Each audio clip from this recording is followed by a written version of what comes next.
We're joined today with Mack Shields from the Ryerson Rams men's hockey team, a new recruit. Mack, thanks for being on the podcast. Well, thanks for having me. So obviously we have to be on Zoom right now. We are in unprecedented times with the quarantine and everything like that. How is being a goalie, how is it being for you during quarantine?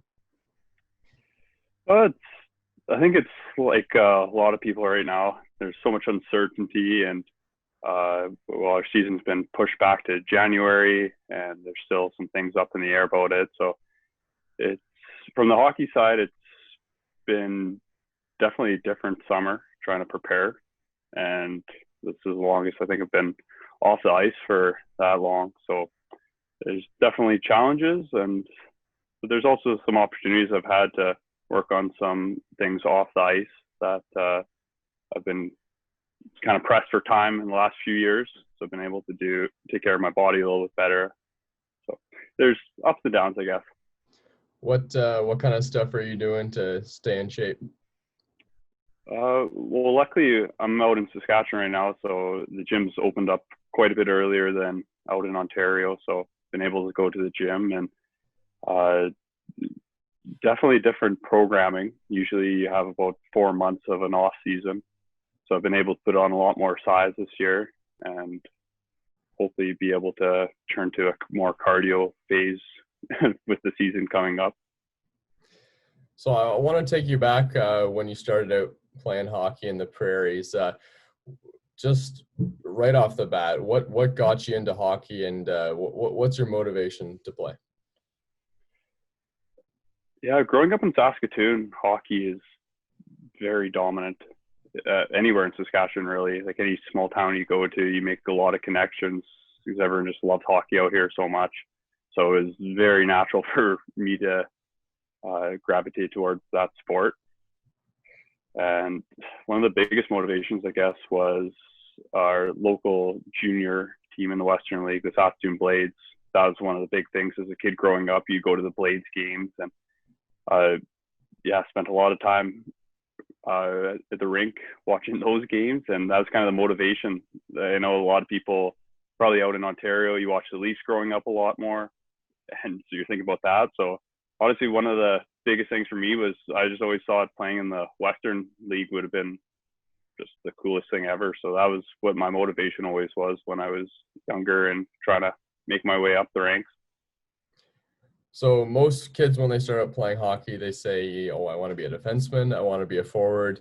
But you've chosen to be a goalie. What was the thought process in choosing to be a goalie as a kid? I think the biggest one was my dad used to be a goalie, so that was a big motivation, especially when you're a little kid and that's your role model. So I always wanted to be a goalie like my dad, and I know there's a few times, especially with price of equipment and stuff like that, you saying, "Are you sure you want to be a goalie?" And there's definitely challenges with it that you don't think of as a kid. So when you're younger, you're thinking like, "Oh, get to play all the time." But then once you get through the ranks, it's a lot more strenuous. You got to split time with another guy. There's only one goalie on the ice, less positions on each team. So, but I really like the factor of kind of being that last line of defense. You had a huge impact on the game. If a forward or defense messes up, then it's not the biggest deal, but goalie messes up, everyone notices. So I really like that pressure, and also like there's the pressure of the bads, but there's also the good. You have the opportunity to just completely change a game, and to have that impact on the game, I loved as a kid. And I was pretty fortunate that I had a pretty natural calling to it when I was younger. So I was able to make some of the AAA leagues and stuff like that. So I had some really early success that kind of fueled me in that direction. So you went on to have a pretty nice career in the WHL. You've played, you're in your fifth year now playing U Sports. And what is, you said your dad has been a role model in hockey. You like the last line of defense being a net. What is that what's kind of kept you to stick with being a goalie and keep going in hockey? Yeah, and I think that there's been a lot of different really cool opportunities that I've gotten. And once it's probably the same for you as a broadcaster. Once you devote so much time to something and you see that path, then there's always that motivation and the next carrot for you to grab. And as soon as you keep on taking steps, you just kind of roll with it. So that's kind of been what happened to me. And yeah, I can definitely relate to that. That's awesome. So when you started out playing hockey, you were a Saskatoon Blades fan. So you had aspirations for making it to the WHL. That was the goal. Yeah, that was the goal. That was growing up here. Like that was the coolest thing to play in the Western League. So I was very lucky. I got drafted by Calgary, and I got to play there as a 17-year-old. And I finally got to make my trip back to Saskatoon. It was one of those moments where I kind of blocked out my memory, actually, because it was so cool coming to Saskatoon. And my first game was actually on my birthday against them. But that year was the year that they were hosting the Memorial Cup. So they loaded up on everyone. And so I had all his family come out. Like I probably had like over 60 people come to that game. And I got shelled for like 6 or 7 or something like that. I got pulled in my first game back home. So that was kind of funny story going back with that. So going back to getting drafted in the WHL, like how did you find out you got drafted? Was it a phone call or something like that? And how special was that for you? Yeah, that was quite the experience.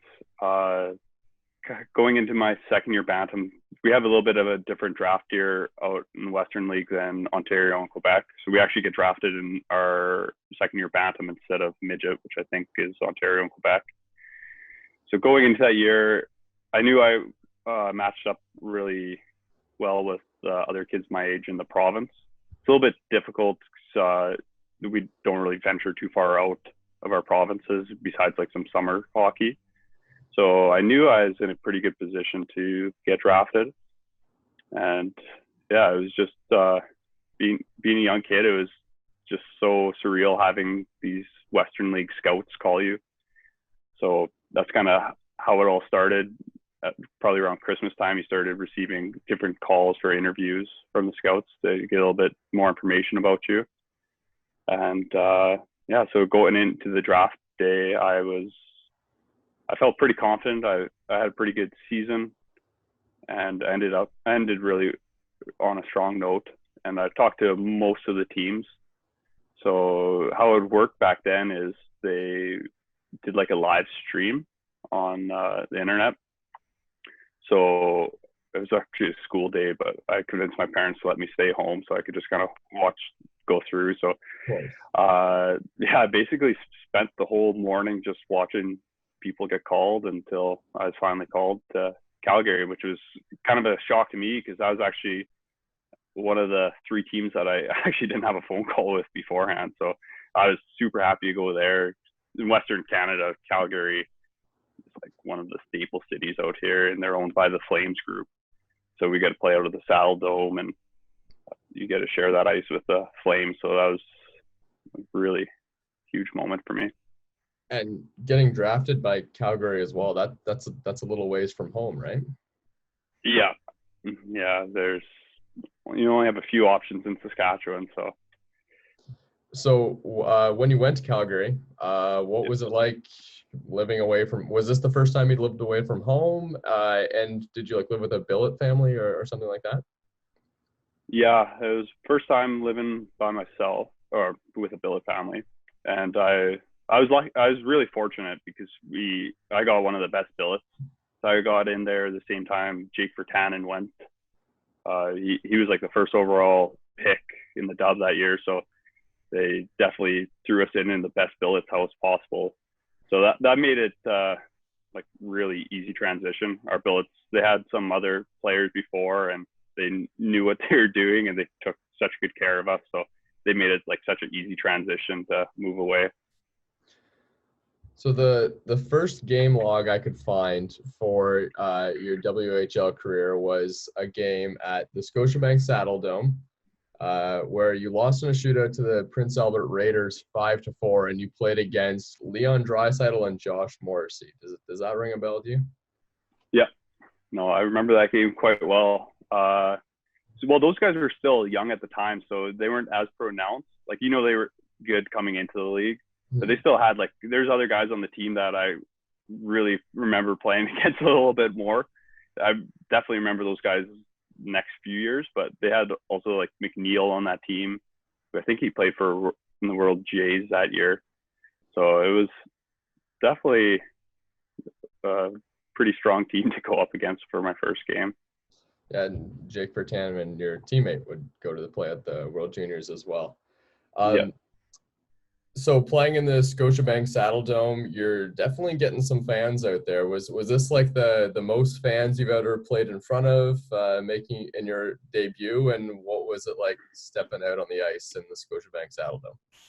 Yeah, that was crazy. It's kind of a weird setup because we were drawing like probably anywhere around like 8,000 to 10,000 fans a game. Yeah. But the Your stadium debut itself was is so big. 7,500, I think. Oh yeah, okay. Yeah, so I don't know, it was weird because I remember my first practice on the ice. So you look around and like the stadium is massive. And that's coming from like midget AAA rink that I played in was literally a farmer created it from an old arena. So like it was just a shoebox. So I went from there to ice surface where like on the edge of the saddles, it just goes so high up there with the rows of stands. So just how massive the building was something I realized when there wasn't any fans. And then skating out, well, especially as a goalie, you usually lead the team out there. So they had the full setup because they had all the Flames entertainment at their disposal. So we had like the flamethrowers, stuff like that. So that was a huge shot of adrenaline running out to big, massive flamethrowers. So if you don't mind me asking, did Yeah. you have any nerves going or anything like that before the game? Did you know you were getting the start? Yeah, I knew I was getting the start. I would have had to have nerves. I really just kind of blank on it when I think about it. It was all those games where you always got some kind of butterflies just because the atmosphere was just unreal. It was nothing like I've ever played in front of. So, and it was kind of a dream being realized playing out there. And there's just so many people watching you, and you just wanted to go out and give your best impression. Is there any notable matchups, notable games, or players that you played against that you specifically remember from the WHL as being something that that's going to be a story I can tell for a while? Yeah, well, I've got a bunch of them. Usually I'm on the wrong side of it being a goalie and some of the skill level these guys had. Like even Provorov on Philadelphia, he ended up getting, what did he go? He went like top 10 or something like that in the NHL draft. Mm-hmm. And his draft highlight pack featured him going end to end and basically dancing me. So that one was kind of funny when I was tuning in to watch that. And I don't know, I have a really nice picture of like an overhead shot of Sam Steele. He's kind of a comer right now in the NHL, and it looks like I just made like the best save ever on him, but he actually scored, but the picture itself looks like I just absolutely robbed him. So that's kind of what I go with when I tell people. And yeah, so usually as a goalie, I'm kind of on the wrong side of playing against these guys, but it's so cool playing against some of these guys at Move On, like Braden Point. Like I played against him a bunch, and he was just an absolute stud in that league. And you knew he was going to be something special. Morgan Riley too. Like he was the most prominent player. Like I remember my first year being like, holy, like this league has so much skill.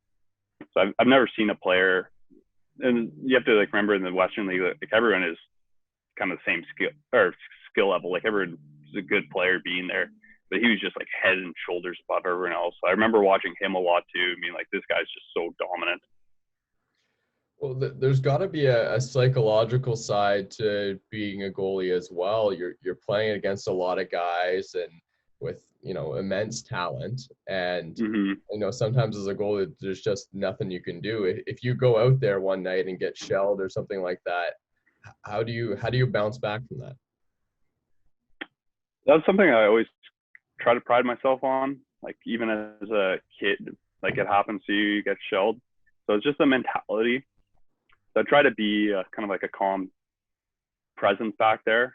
I usually don't get too involved because, I mean, to be honest, like, after we play 72 games, I think it was something like that. So you basically see everything throughout the year. So you ride your highs too much, then you're just going to be, or ride your highs and get down too low, then like you can't do it. It's just an emotional roller coaster. So you just gotta play it game by game, because there's so many that even if you get shelled one game, you can go back in the next day and have a shutout and basically erase anything that happened the night before. So after the WHL, you decided to go to U Sports, and in your first year at York, that went pretty well for you. You won Rookie of the Year. You guys won an OUA championship. Did you ever expect that your first year of university would go like that? No, it was crazy. I think there's a lot of credit that has to go to U Sport, that it's such an underrated league as well. So when you're leaving the major junior, like, all your buddies are going pro and stuff like that. So you almost feel like you're taking a step back. Like, that's a lot of mindset that people have when they're leaving major junior, just because that's kind of the normal step or normal path that NHL is going to the Western League and then AHL, NHL kind of thing. But yeah, I was really wrong about that, because I came out to the OUA and, like, we had an amazing team. We had probably one of the best coaches I've ever had in Chris Dennis, who ended up getting an opportunity to go to the AHL after that season. And then, yeah, it was more than I knew that York had a really good team. I think they finished first the year before me, and then got swept by U of T in playoffs. So they had a really bad streak going. I think it wasn't until like 2003 was the last time they won a playoff game. So coming in there, Chris was all about winning, and yeah, I was lucky to benefit from his coaching, and had some really good players I played with too that year. So yeah, I ended up kind of surpassing like my wildest dreams with it, because I kind of thought like, okay, go for school, and I ended up with pro tryout after that. So I went to Washington Capitals camp. So just like my first year was just so crazy, because I was just kind of ready to just go to school, and all of a sudden just hockey just clicked, and everything great happened to me that year. When you went to the Capitals camp, what was that experience like? Do you have any notable takeaways from that? It was an awesome experience. It was a rookie camp, so I got to go with like a bunch of guys, a lot of guys I actually knew. They had a good farm system with guys from the Western League, so I actually knew a bunch of the guys. So I felt really comfortable going there, and I got to work with their goalie coach, Mitch Korn, who's an absolute legend for goalie coaches. Like, he's like Hall of Fame goalie coach. So that was super cool experience, and learned a lot. So you probably had a couple options coming out of the WHL. What made you want to come to U Sports, or what was your thought process there? Education was really high in my priorities. My mom was principal, and my dad was working in the school system at the time. So I kind of promised my mom that I'd be going to school if I didn't get the pro contract that I wanted. And I was really happy with my decision. It was, and the scholarship options that you get from playing major junior just really help you. And I just want to take advantage of that, because if you're getting a scholarship like that, like, you want to not lose it. So the Ryerson Rams haven't won a championship since you won with the York Lions. Like, what did it look like playing on a championships U Sports team? Like, in the locker room, was it kind of a serious attitude every game, or were people, having fun and staying loose? No, we had so much fun that year, and it's hard to describe, but it was just a confidence thing. It was great just going into games knowing that you should be winning. That's kind of the attitude we carried out through the whole year, because we just had, from the top down, we just had so much belief in each other and the systems we were running. So it was just, and we just held ourselves at such a high accountability, and we had such great leadership with we had Shane Rover and Derek Shepard. So those guys, they went through it all, like through the highs and lows the year before when they were first place and got swept, and I think they really took that personally. So they were great leaders, and we had a good rookie class too, including Scott Fazer, another transfer to Ryerson. So they basically had the whole team set in place, and they knew exactly what they wanted from day one. So we just had a lot of fun and just pushed to get better the whole season. So you're using your last year of eligibility in U Sports now with the Ryerson Rams. I think everyone with the Rams is really happy that you're here and have some championship experience, as well as the Ryerson Rams would love to get back to the winning ways. What made you want to come to the Ryerson Rams? It was a really easy decision. I think they're a pinnacle in the league. Like, they just have so many different things at their disposal, like the sports media, the facility that they play in, and even the whole athletic department. From my experience with them so far, everything just seems so professional, and they've got the team ready to win. Like, playing them every single, well, especially in division, you play against them so much, and you see the talent that's on this team, and they're just one of those teams that you always get up to play against. So playing for them and playing them mad at me, and with such a supporting cast from the staff, just seemed like a no-brainer for a place to go. So you're one of, I think, 9 or 10 Ryerson Rams recruits that have come to the team this year. So a lot of new faces for the Ryerson Rams. Have you got to know the team at all, or got on a Zoom call with them or anything like that? No, we've had a couple of calls.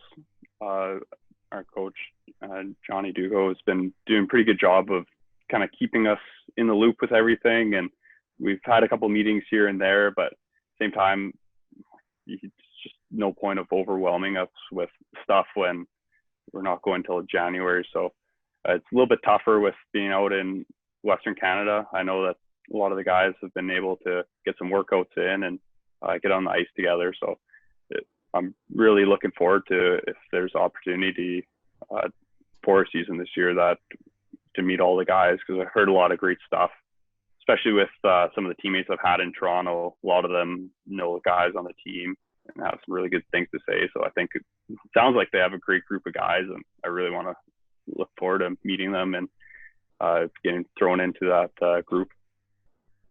So if there's a young goalie that's trying to go down the same path as Mack Shields, what advice would you give to that kid that's trying to be a goalie in the WHL or play U Sports or anything like that? Just stick with it. We kind of touched on it a little bit of the mindset too. Just always trying to get better. Don't get too excited when things are going really well, and don't get too down on yourself when things are going low. You want to just keep that mentality and keep your end goal in sight, and just keep working towards that every single day. I think all the Ryerson Rams fans are very excited to have you on the team, and we wish you the best of luck in the season that we're hoping is coming soon. Yeah. Mack, thanks for being on the podcast today. Thanks for having me. Looking forward to this year.